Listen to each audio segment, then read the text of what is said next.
So if you are looking at your screen, if you mouse over your picture, there should be a little 3 dots in the upper corner of that. You click on the 3 dots, the third option should be rename. Ah, there it is. Thank you. Welcome.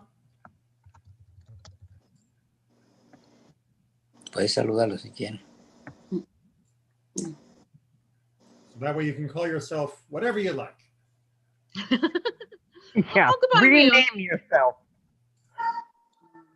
Hi, Jose. Hi, guys. Hi, Hi. how you doing? I'm only getting a little stir crazy. Me too. The cold outside. It's nippy out there. Yeah, well, I'm from California. It's not nippy. I know. Come on, I grew up in California too. I know that it gets this cold in California easily. Yeah. Yeah. It's only until tomorrow. Okay. Oh, esa es la- Mhm. No daño. Go. There we go. All right, just give it a second until our usual time ticks down. We'll give it another minute or two, but we're not going to wait too long to start this evening because I do have a 7 o'clock meeting. So I want to make sure I can get everything in that I want to get in before that meeting comes, and today's might need a little more explanation than usual.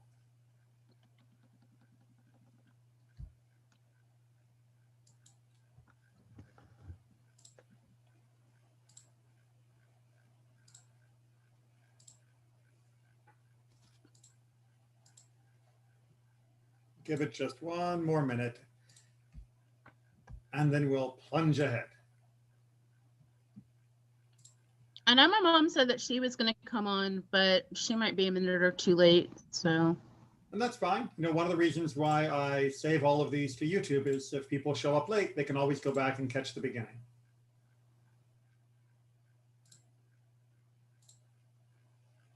All right, well, we're going to go ahead and get things rolling because it's a big topic tonight, and one that I like to put right near the beginning of each year's cycle of our Pathway to Judaism course, and that is the question of the chain of Torah.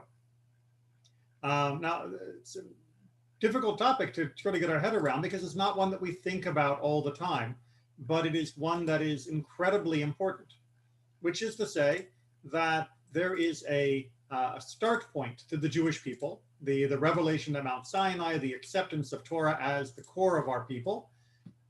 But that point and where we live now, well, they're kind of stretched out over the last 3,000 years.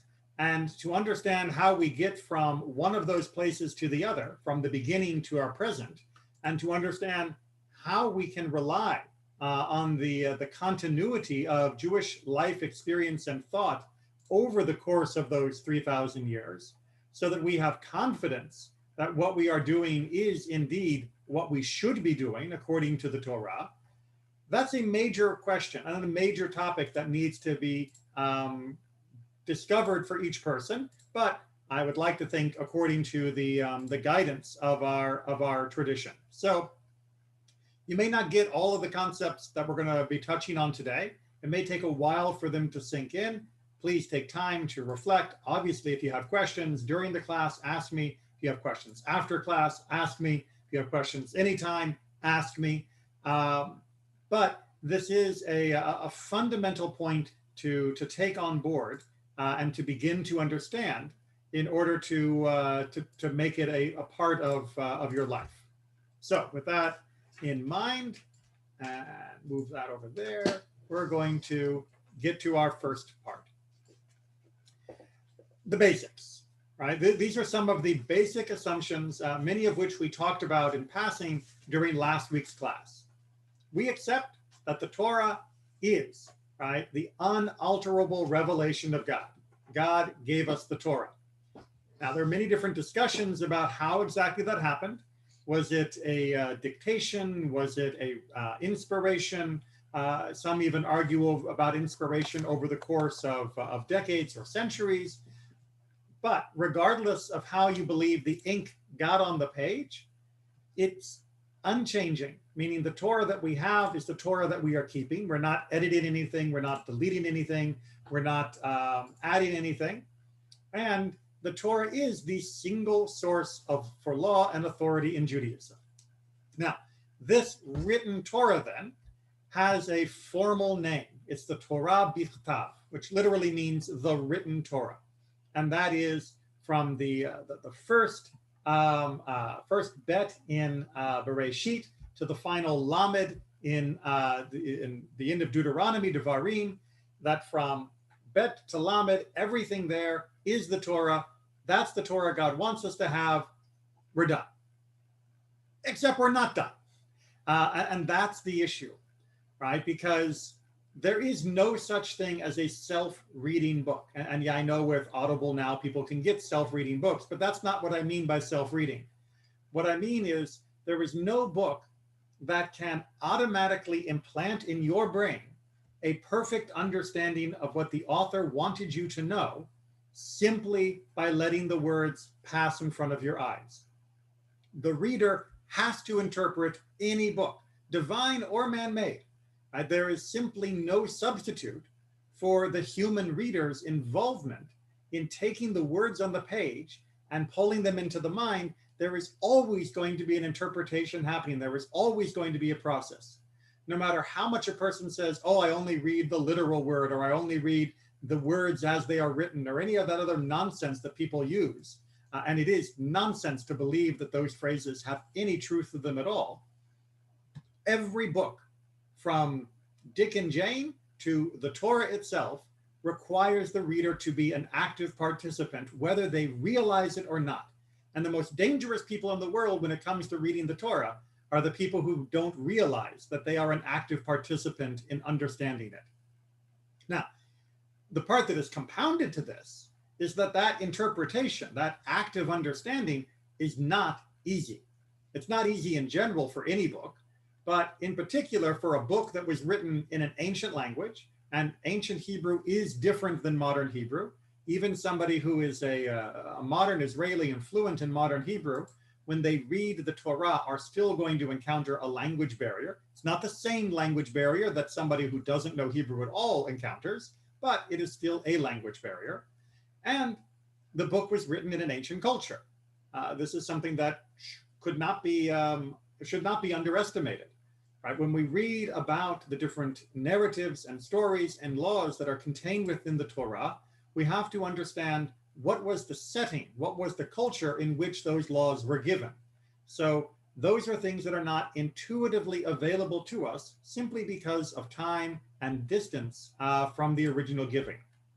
Just to give you two quick examples of how this works, even in English, right? O Romeo, Romeo, wherefore art thou Romeo? Deny thy father and refuse thy name. All right, so how many people here, show of hands, still say thy father or thy name? All right, no one here. Now, in Shakespeare's time, that was not fancy English. Right? Nowadays, when you hear thy father, thy name, that's fancy. And it sounds like this is some very, very elevated term. In fact, thy was the more personal version. It was the least formal version of your. And this was trying to show the closeness between Juliet and Romeo, right? Deny your father, right? It was like your father as somebody that she's speaking to Romeo in a very informal way. And of course, wherefore, most of the time when you open this up in your high school English class, most people think that wherefore art thou Romeo means that she is looking for his location. Where are you? That is not what wherefore means, right? Wherefore is the Old English, well, not technically Old English, but Shakespearean English, Elizabethan English for why, right? Why are you Romeo, right? Why did you end up being called Romeo, meaning connected to that family that my family hates? Just from a few hundred years, we already have difficulty understanding this section from a language that we are all very familiar with, English. So you can imagine the difficulties of understanding Torah itself. In addition, most languages and all cultures assume that you know certain cultural presuppositions, certain cultural touchstones. For example, in the nursery rhyme, Humpty Dumpty sat on a wall, Humpty Dumpty had a great fall.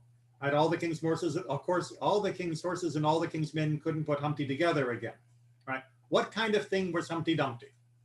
Right? What was he? Animal, vegetable, mineral? No one knows? Oh dear. Is Humpty Dumpty no longer in fashion? Am I going to have to find a new... He's an egg. He was an He's egg. an egg. He's an egg, right? Where does it say egg in the poem? Humpty Dumpty sat on a wall. Humpty Dumpty had a great fall. All the king's horses and all the king's men couldn't put Humpty together again. Nowhere does it say egg. Yeah. But we all know that he is an egg because we have all been shown picture books with a big picture of an egg man sitting next to it.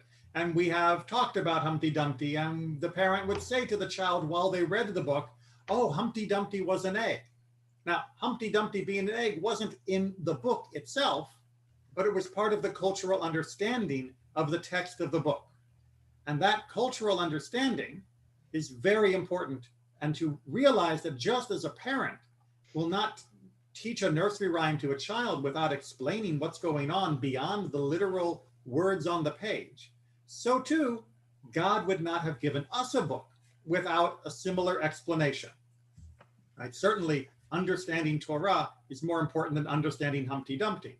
And since God gave us a book without even any pictures, there must have been additional explanation.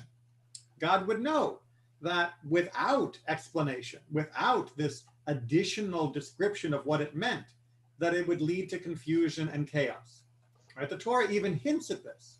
Right? The Torah tells us that we need to slaughter our animals in a special way. But the Torah never says exactly in its own explicit text what that way is.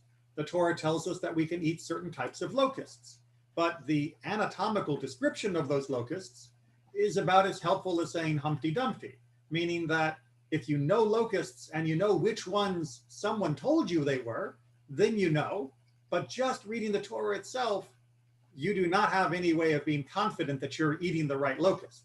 And yes, certain types of locust are kosher. Same way for the shape or style of tefillin. Those are the leather boxes that we wear on our head and our arm. And so too, even is something as obvious as the phrase of you will punish a person eye for an eye is not as clear as it may sound until you have additional explanation. That explanation that God gave to Moses, that explanation that God gave with the Torah, laying out that further depth of what everything meant, that is what we call the oral Torah, the Torah Sheba'al Peh.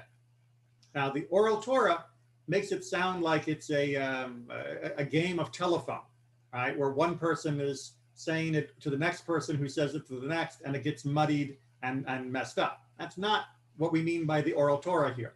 Right? This is not a kindergartner game. Right? The oral Torah, the Torah Sheba'al Peh, is that body of cultural knowledge, of wisdom that helps us understand what the Torah means in its own written form. And the two, right, the Torah Bichtav and the Torah Sheba'al Peh, the written Torah and the oral Torah work together to make us understand what God wants. You can look at it in this wonderful graphic that I drew. The written Torah is there. And yes, it is very clear. It is very sharp. It has edges. We see the letters on the page. But the oral Torah surrounds it to help make it understandable. And the edge of the oral Torah is not as easy to nail down because it is not a strict written, this many letters kind of work. The oral Torah is that explanation of Humpty Dumpty was an egg. It is an explanation of Romeo and Juliet, wherefore art thou means why are you, right? It is a living kind of description and path of interpretation which gives explanation. All right, if you're confused, that's okay, right? Because I'm going to explain this a few different ways and a few different times, but I want to get it going now. Right, so let's talk a little bit about an example of how this is done and why this is needed. Deuteronomy 6:7, we get the paragraph that is often called the Ve'ahavta, and in it we are told to recite them, meaning these words, when you stay at home and when you are away, when you lie down and when you get up. All right, perfectly clear, right?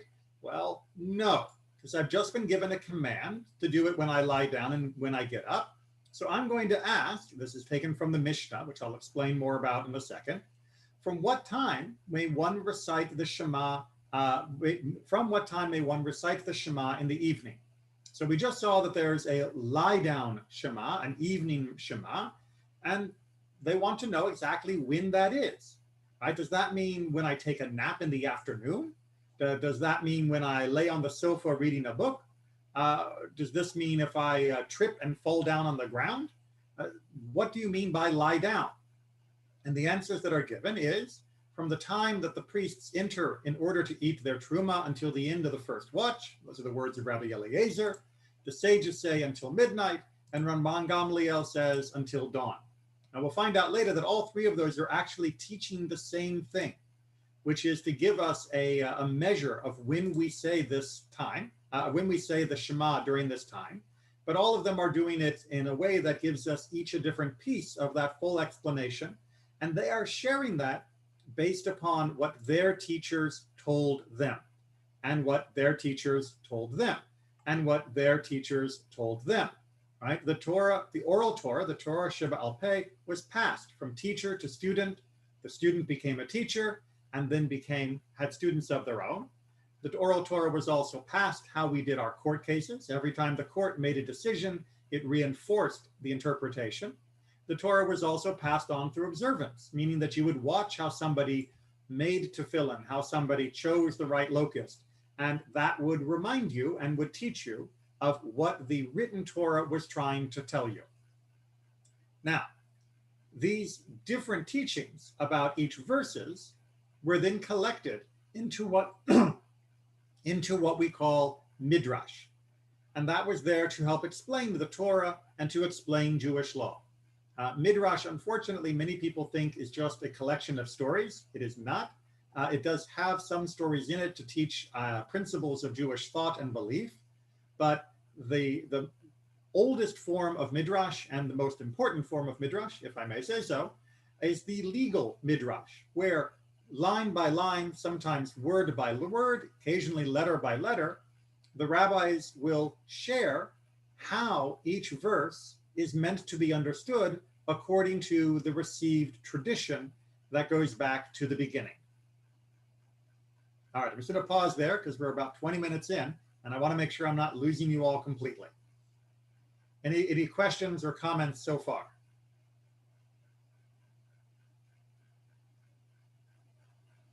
Okay, not seeing anyone popping up on YouTube and not seeing anybody unmuting themselves through Zoom, so let's move on. Right, this pattern of transmission is recounted in the Mishnah itself. And that there's that word Mishnah again. I'm going to explain it formally in just a sec. Right, Moses received the Torah at Sinai and transmitted it to Joshua. Now, what Torah are we talking about here? Is this the Torah Bichtav, the written Torah, or the Torah Sheba'al Peh, or is it the oral Torah? Well, the written Torah doesn't need to be transmitted. That is to say, the written Torah is written down, and then it can be just handed to anyone. You can make 100 copies and everyone has a copy. But the explanation of the Torah, that has to go from teacher to student in order that the teacher can be sure the student understands, and so the student can ask questions to make sure they understand. Moses gave it to Joshua, Joshua to the elders, and the elders to the prophets, and the prophets to the men of the great assembly. You may not have noticed that, but we just went from Moses until the time after the return of the Babylonian exile during the time of Ezra. Right? That is the point where we begin the period of what is called the Great Assembly.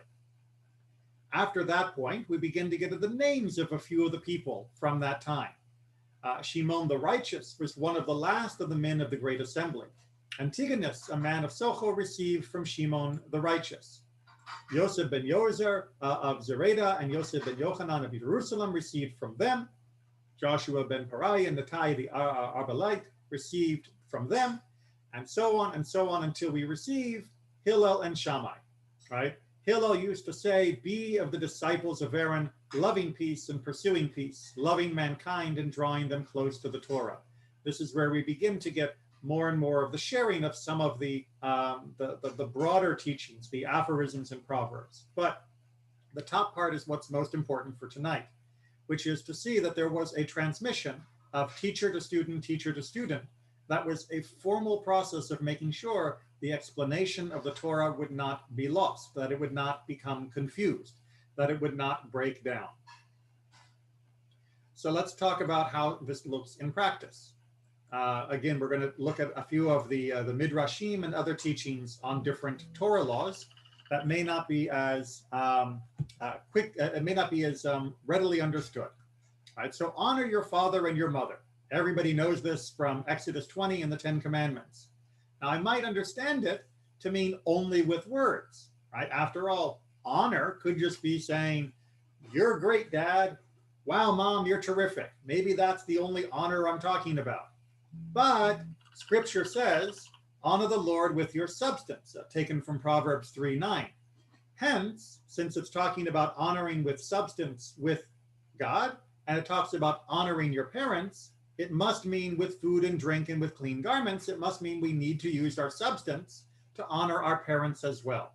This is a classic way of showing how the received understanding of the text, in this case, the honor your parents, is embedded within a more holistic view of the entirety of the Bible or all of our literature. Another example. One that smites a man so that he dies shall surely be put to death. Exodus 21. Very straightforward, it seems, right? Why is this said? Because it says, and he that smites a person shall surely be put to death, Leviticus 24, which I might understand to mean even if he merely slapped him, right? Smite can mean to strike a person. It doesn't automatically mean to kill a person. However, therefore, it says here in Exodus 21, he that smites a man so that he dies, declaring that he is guilty only when he actually causes his life to depart. So this is pointing out that through careful reading of the Torah, a careful reading that is then shared generation to generation, we can see that Judaism only considers the death penalty acceptable for an actual murder, not just for an injury. Right? If I were to attack a person and poke out their eyes and cut off their leg and leave them in a wheelchair, I still have not murdered them, and I would not be liable to the death penalty. I'd be liable for all sorts of other penalties. Don't get me wrong, I'm not getting out off of this scot-free. But I did not murder the person, therefore I could not be executed for those crimes. And the only way to make sure we understand that is to receive the understanding of the tradition of how to read these verses to see how they fit together, which might not be intuitive. Indeed, there are many who would absolutely execute people for many crimes that are far less significant than murder. This was the case all the way in, even in the US up until the 20th century, where people could sometimes be executed for things as simple as robbery. One more example, remember and keep, two words in the 10 Commandments in Exodus and in Deuteronomy regarding Shabbat. Remember Shabbat beforehand and keep it afterwards. They are trying to give a different understanding of these two words than you might have taken.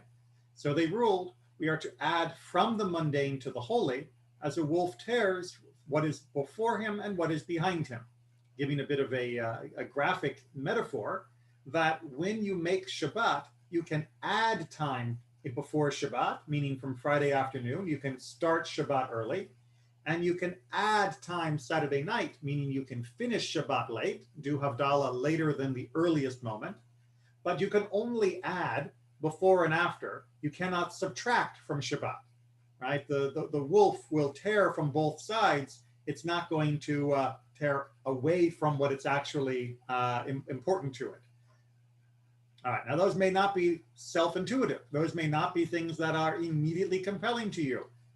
And that's the point, right?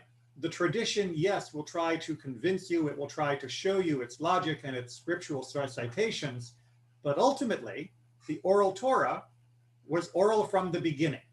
And that means we learn it, we understand it, and we apply it to the best of our understanding and ability. But we do not try to say, you didn't convince me. I'm going to stop Shabbat half an hour earlier than I should. No, even if you remain unconvinced, going against the oral Torah is the same as going against the written Torah. Just like if somebody was to draw a new nursery book and they were to make Humpty Dumpty some completely different character, that wouldn't be Humpty Dumpty anymore, would it? All right, onward. And I apologize that we're rushing a bit, but I want to make sure we get the whole process down to make it to modern days. When you read through the oral Torah, the collections of which we'll talk about in a second, you'll notice that there were arguments, like we saw just a second ago. Boom. Rabbi Eliezer, the sages, and Rabban Gamliel each seem to give a different opinion. Now, sometimes those arguments aren't real arguments because those three different ones I pointed to aren't actually arguing with each other. Ultimately, they're each emphasizing a different point. However, sometimes there were legitimate disagreements where they did not agree. How could this happen? Well, sometimes new cases came up and those needed new answers that would require the application of Torah. And since those new cases were not found in the original Torah explanation, you have every right to debate and discuss how to understand them for this new situation. Similarly, new cultures, new technology, right? As things change, we're no longer a sheep herder, we're now a farmer, we're no longer a farmer, we live in a city, we no longer live in cities, we live in suburbs. We again have to find how to apply the Torah in these new places. But the part that is perhaps the most disappointing but most human is that sometimes new arguments would grow because the students were not always perfect transmitters of their teacher's lessons. This is one reason why Judaism embraces argumentation, because we recognize and humbly acknowledge that we are not always perfect in how we transmit, of how well we understood what we learned in order to apply it to what comes next. And that means we need to argue, to discuss, to clarify, to sharpen our understanding, right?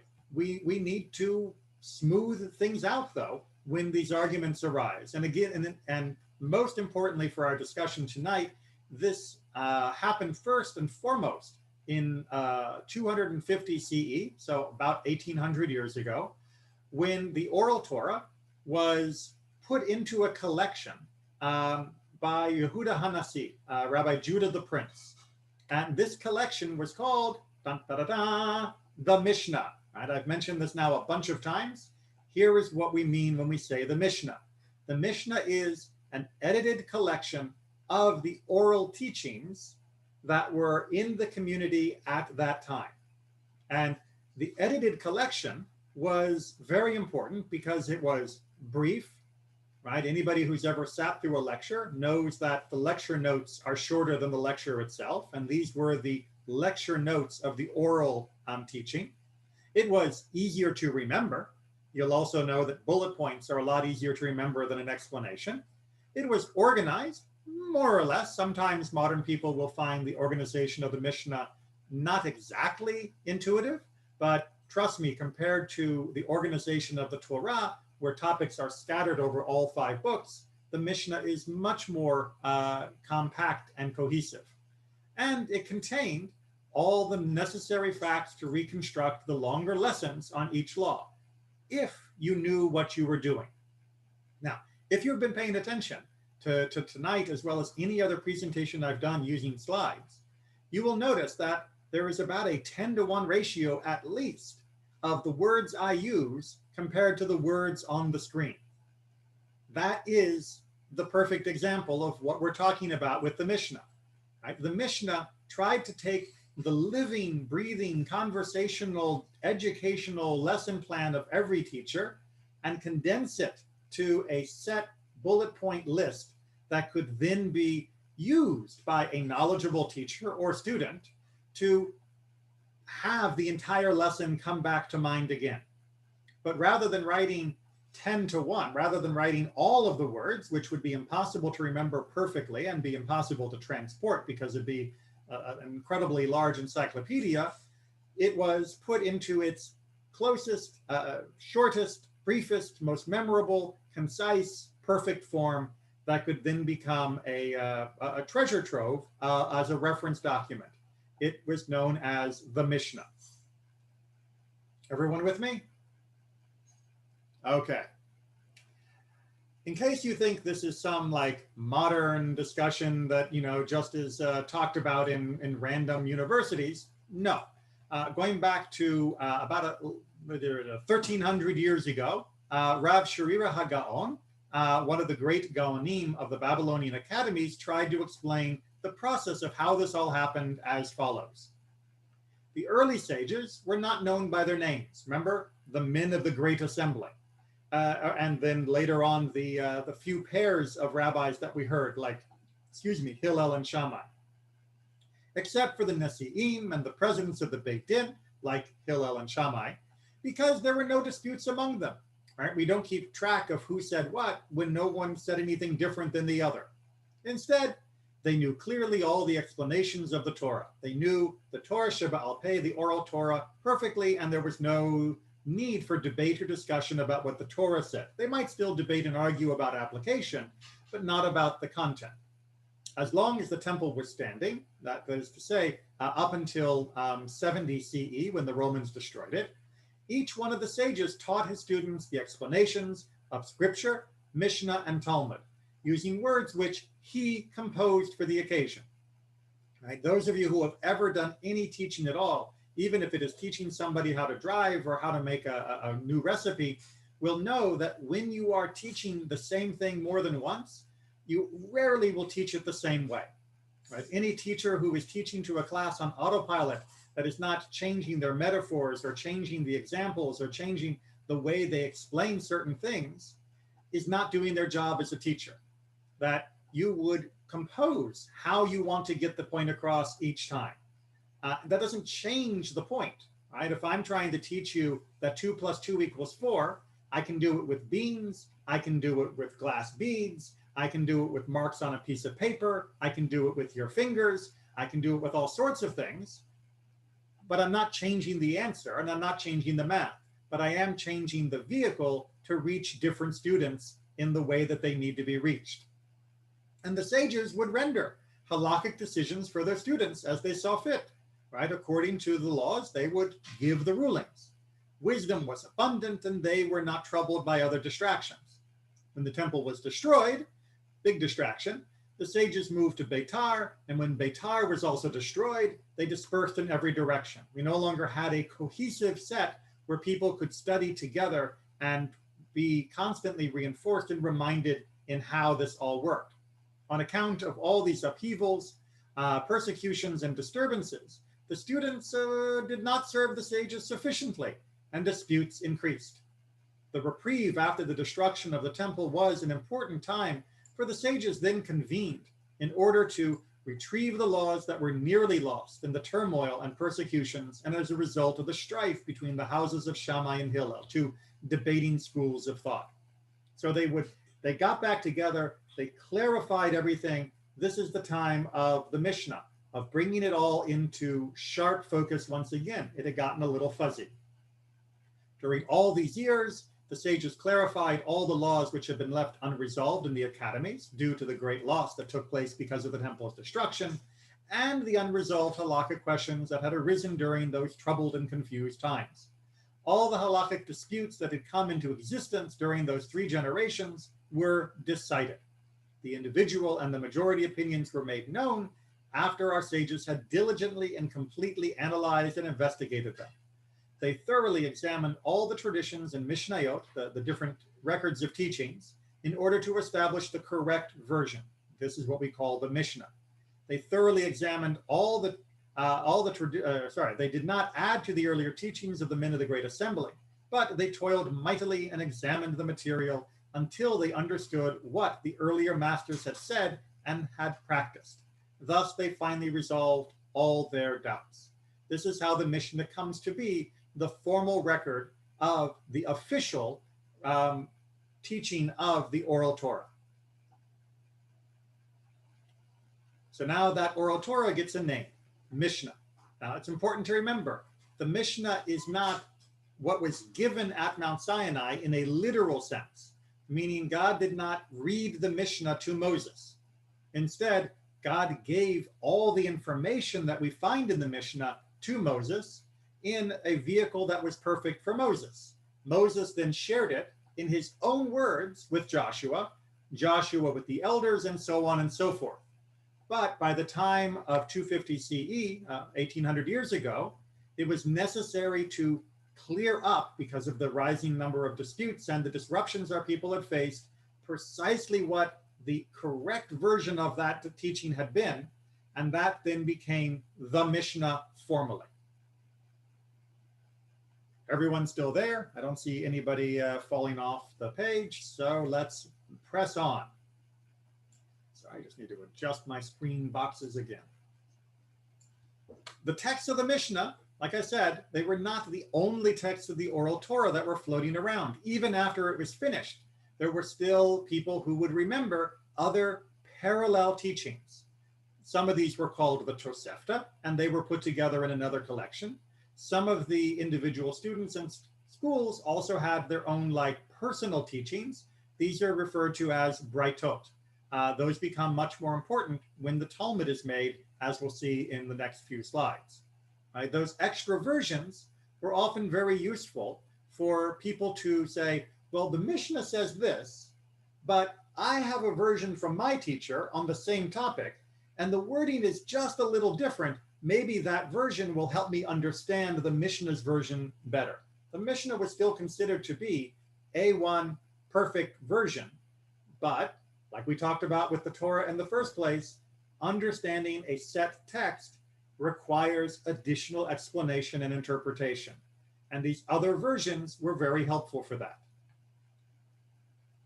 And in fact, time would continue to pass. With the Mishnah having been made, the sages would continue to study, they would continue to teach, they would continue to make rulings, they would debate exactly what the Mishnah meant on every topic, oftentimes trying to expand it into new situations like we talked about before, or expand it into details which were not obvious from the Mishnah by itself without further investigation. Their debates, their decisions, and the other teachings that they wanted to share began to be collected. This happened first in the land of Israel and became known as the Jerusalem Talmud. This was around the year 400 CE. It continued, and more material was added and more was edited to be clarified in the Babylonian academies. And it went on longer simply because life in Israel became harder and harder, and so the academies couldn't flourish. And it then became its final form that we now know as the Babylonian Talmud, different pieces of which were finished somewhere between 600 and 700 CE as a group editing process. This is what we mean when we say the Talmud. Right, so the Talmud will analyze the Mishnah, which was explaining the Torah, in order that we understand what the Mishnah meant when it explained the Torah, and any additional information that might have been overlooked without this record of debate and discussion. So on this page, the section, the Talmud that we're looking at, Brachot 2a, the section that we're looking at, the parts that are bold, those are more or less a literal translation of the Talmud. The parts that are not bold, those are the helping phrases of the translator to allow it to read more naturally in English. So I'm just going to walk you through this very briefly, and then we'll move on. This is an example of how the Talmud works. On what basis, on the basis of what does the Tana ask? Tana is a reference for the rabbis of the Mishnah, the previous generations. From when, right? Remember we were talking about the question of the time for Shema. From when? And furthermore, what distinguishes the evening Shema that it was taught first, right? Let the Tana teach the morning Shema first. So you can see the debate here is about why did they start asking about the evening Shema? Why didn't they ask about the morning Shema first, right? Why start in that unusual order? And then the Talmud is going to give you its answer to the question that it has raised. The Tana, remember that's Mishnah rabbi from back in the earlier generation, bases himself on the verse as it is written. You will talk of them when you sit in your home and when you walk along the way, when you lie down and when you arise, right? So which one gets mentioned first? Lying down. So therefore, that is the one that gets to be mentioned first, right? And based on the written Torah, the Tana teaches the oral law, when is the time for the recitation of the Shema of lying down, as commanded in the Torah, from when the priests enter to partake of their truma. So he then goes back into the Mishnah that we saw before about the saying of the evening Shema and gives us this explanation. However, there is another possible explanation, right? If you wish, the Talmud gives another logical way of looking at this. You could say instead that the Tana derives the precedence of the evening Shema from the order of the creation of the world. As it is written in the story of creation in Genesis 1, and there was evening and there was morning, one day. Right? Evening is mentioned first, so therefore it is only logical that we would ask the question, when is the evening Shema done, rather than asking about the morning Shema before that. If this seems complicated, if this seems unnecessary, I understand. This is why it takes years to get the hang of this type of study and this type of analysis. But it is absolutely essential.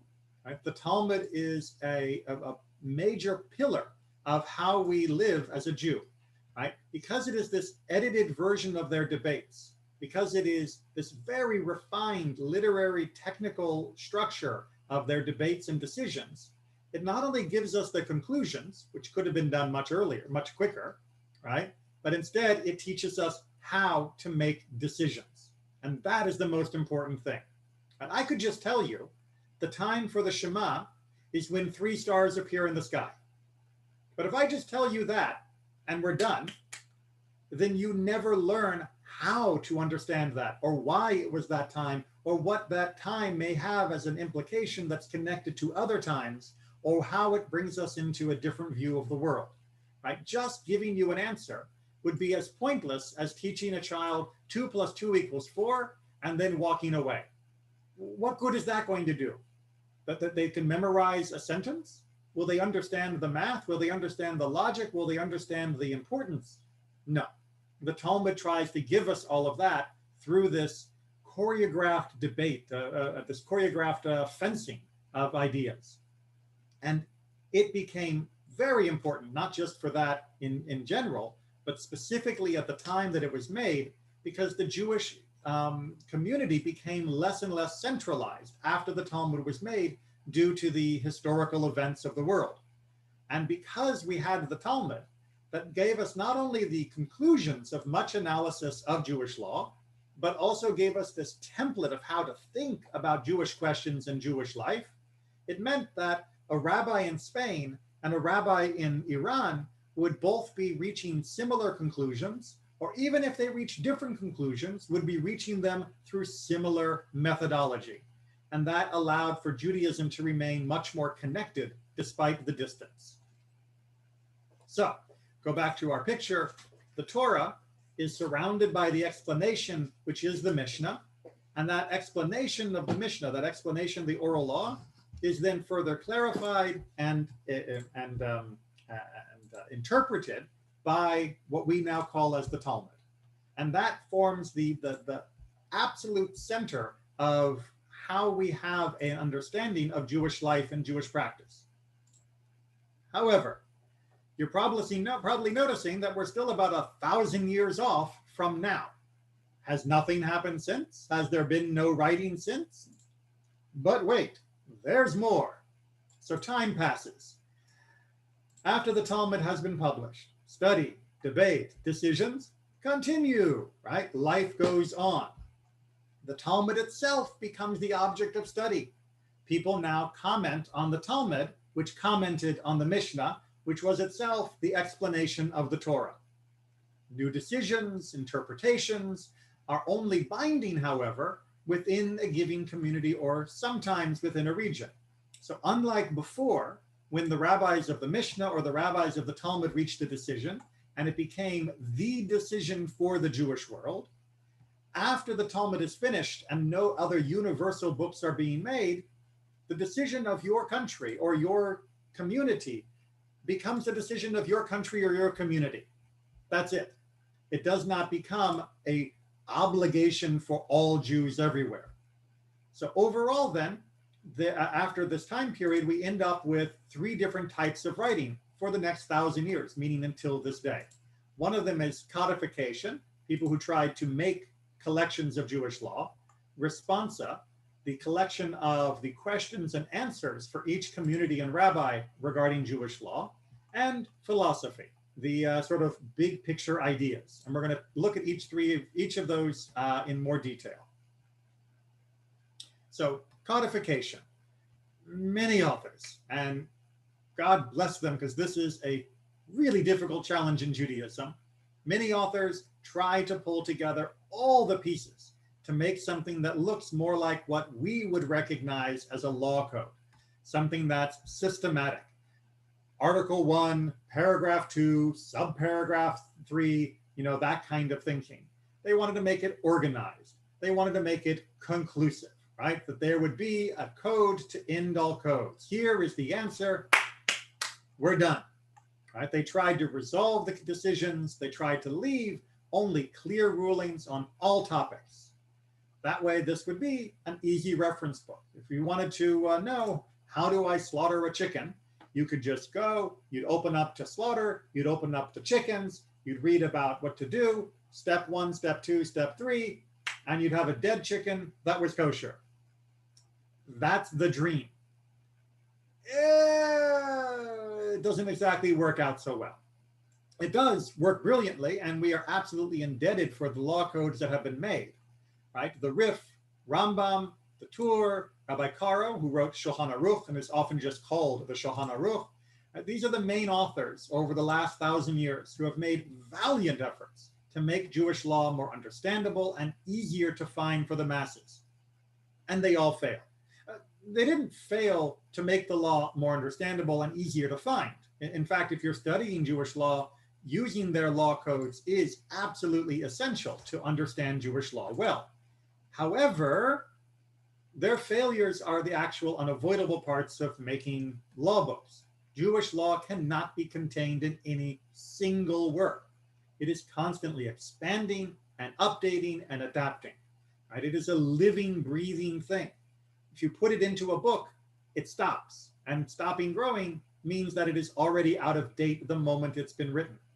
For those of you that work in anything like a technical field, you can imagine if I were to give you a guide to Microsoft Windows from 2002, it would be mostly useless to you. Some parts would still be, relevant. Some parts would still help you, but so much has changed in the last 18 years that the book would not be great. Now, we're lucky that Jewish law has not changed that much, and where it's changed, we can trace the development quite easily from even as far back as 1,000 or 2,000 years ago, but the principle is the same.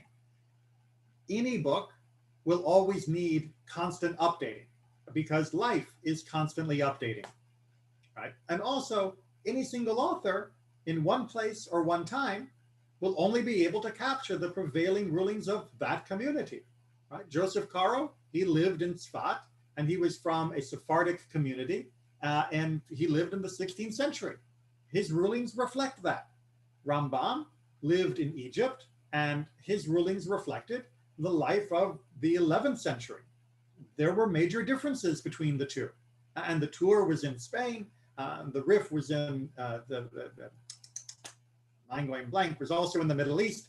All of these had different time periods and different cultures and different analyses based on their communities. Their efforts are extremely helpful, right? It's a great place to start, great place to get information. Rambam in particular, I'll recommend to you because the Mishnah Torah was written perhaps most clearly, even though again, it's not universally accepted. And it can be found in 100% English translation on Sefaria.org. So that is a great place to look up at least the basics of different points of Jewish law. but no book is ever going to be enough by itself. You need to keep having responsa, questions and answers, questions and answers. All of the rabbis around the world are constantly dealing with new questions and trying to give answers. Some of them are easy, right? Can I eat pigs? No, done, right? I can point you to the verse in Leviticus and we're finished early. However, others were much harder. If two people are partners in a business and one of them is married to a widow when her husband returns, and it turns out that he has a claim on the assets used to make the business, who is responsible for, right? Those are not going to be answered so easily. And the answers in Spain may be different than the answers in Poland just because of local precedent, right? So this then meant that they would write down their answers, and those answers would be compiled into collections so that people could learn how to apply the law in all of these other cases, right? That's good, because it allowed us to have a record from all these different regions and all these different schools of thoughts.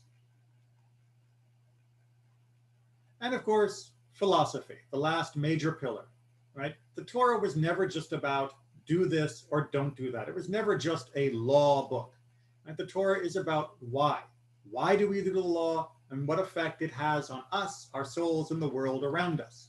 There is more to it than just blind obedience. Right? It's a good place to start, obedience, but that's not the end of the experience, and it's not the purpose of the Torah. It's not just to guide our actions, but through guiding our actions to guide our soul and our life.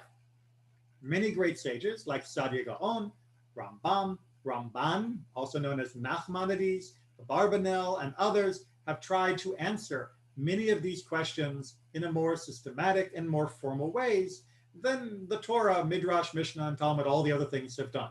Right? You'll find philosophical ideas in all of the earlier things we've discussed, Midrash, Mishnah, and Talmud, and of course in the Torah and the rest of the Tanakh, the rest of the Bible.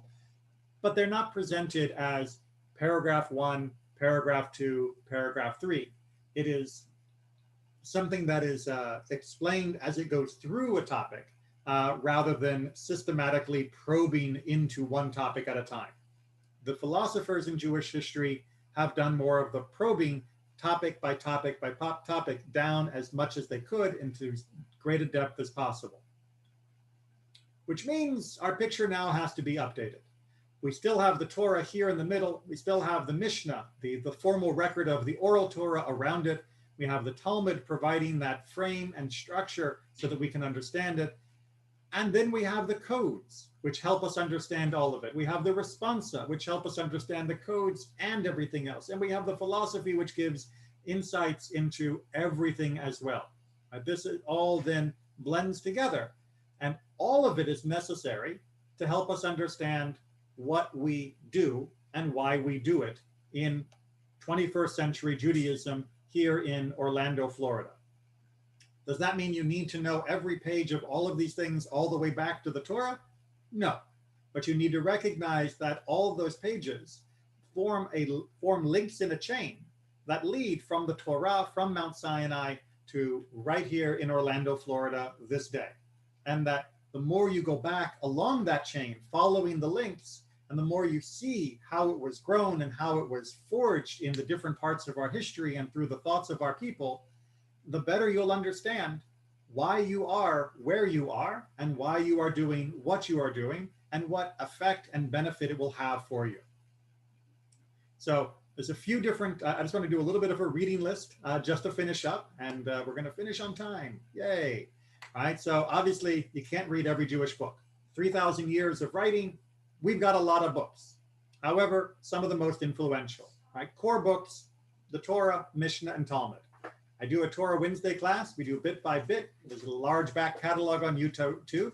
Mishnah, I also do it on Wednesday evenings. Again, there's a good back catalog on YouTube. Talmud, I haven't begun doing a set yet because it is a different level of analysis needed, but maybe someday. Thankfully, many other people have done Talmud courses. You're welcome to look at them, see if you can get some good benefit from them. Law codes, the Mishnah Torah, Shulchan Aruch, both of them are considered to be preeminent. Shulchan Aruch has more weight for the modern world and especially the European modern world. So if you're looking for answers about what do we do, it's a great place to start. But like I said, it's 500 years old. So there are many interpretations since then that are important to know. And philosophy, perhaps the most famous Jewish philosophy book is The Guide for the Perplexed.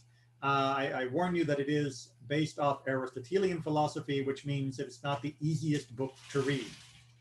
I mentioned back in our first day a book called Back to the Sources, which is a great sort of short primer on how to understand each of the different types of books in Jewish literature. And that will give you much more information than I've done tonight.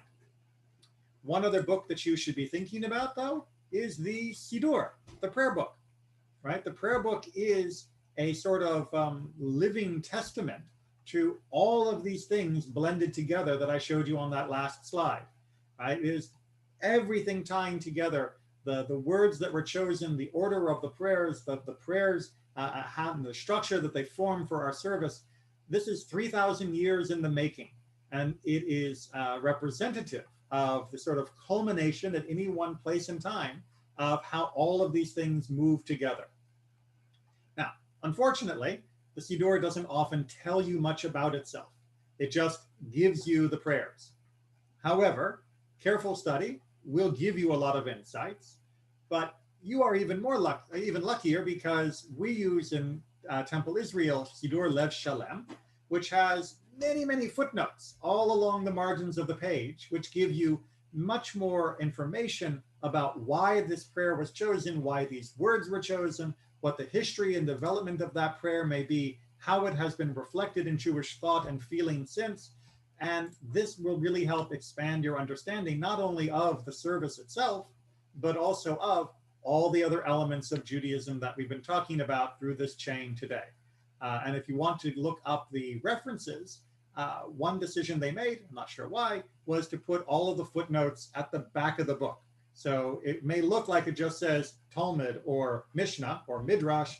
There are references if you'd like to look them up.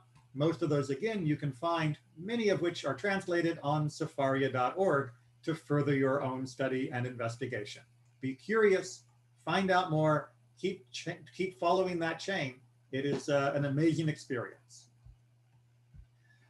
Okay, we finished with 3 minutes to spare.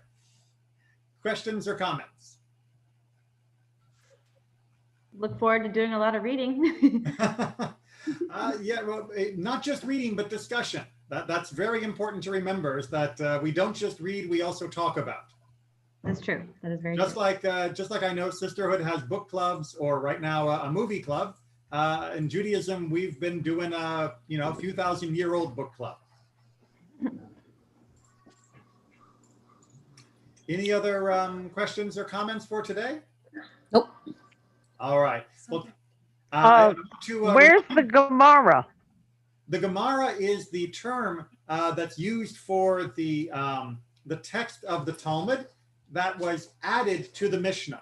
The Gemara and Mishnah together are usually printed in a book called the Talmud.